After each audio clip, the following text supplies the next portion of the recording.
வாழ்த்துக்களை தெரிவித்துக் கொள்கிறேன். என் பெயர் சஞ்சய் ராஜசேகர். நான் இன்று சமத்துவ பொங்கல் என்ற தலைப்பில் சில கருத்துக்களை உங்களுடன் பகிர்ந்து கொள்ள வந்திருக்கிறேன். சமத்துவ பொங்கல் அப்படி என்றால் என்ன? சமத்துவ பொங்கல் என்பது ஜாதி மத இனப்பேதமின்றி அனைவரும் இயற்கையையும் விவசாயத்துக்கு உதவும் உயிரினங்களையும் போற்றி கொண்டாடும் விழாவாகும். பள்ளிகள், கல்லூரிகள் மற்றும் வீடுகளில் சமத்துவ பொங்கல் கொண்டாடப்படுகிறது.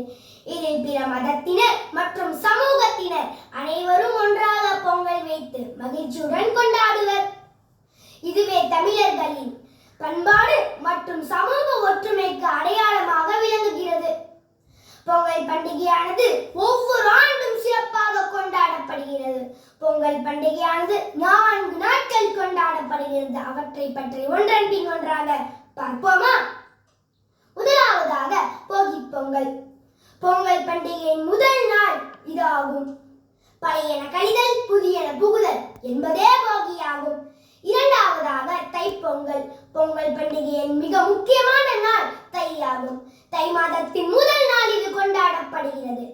மூன்றாவதாக மாட்டுப் பொங்கல் பற்றி பார்ப்போமா? விவசாயத்துக்கு உதவும் விலங்குகள் மற்றும் கால்நடைகளுக்கு நன்றி கூறும் விழா மாட்டுப் பொங்கல் ஆகும். மாடுகளை குளிப்பாட்டி கொம்பு சீவி வண்ண